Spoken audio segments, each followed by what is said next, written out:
ఓం శ్రీ గణేశాయ నమః. ఓం శ్రీ గురుభ్యో నమః. ఓం శ్రీ సరస్వత్యై నమః. ఓం నమః శివాయ. ఓం నమో నారాయణ. ఓం శ్రీ మాత్రే నమః.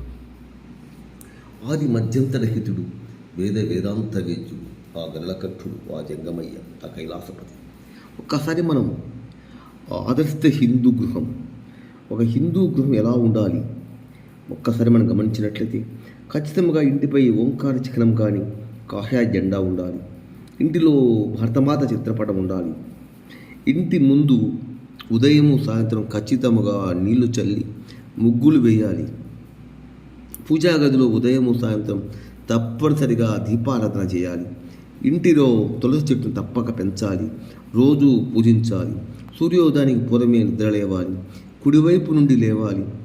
నిద్ర నుంచి లేవగానే రెండు చేతులు చూస్తూ కరాగ్రే వసతే లక్ష్మీ, కరమధ్యే సరస్వతి, కరమూలేతు గోవింద ప్రభాతే కరదర్శనం అనే శ్లోకాన్ని చదవాలి.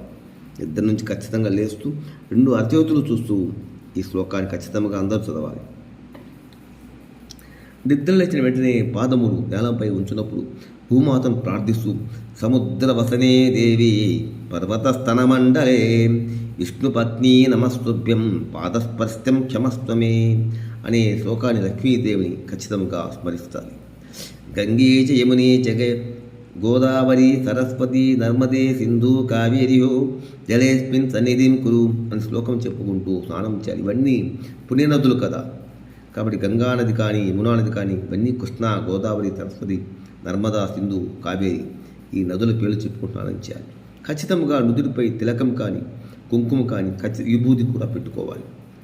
రెండు కనుబొమ్మల మధ్య ఆలోచన శక్తి కేంద్రం, దీని యోగులు ఆజ్ఞాశక్తి కేంద్రం అంటారు.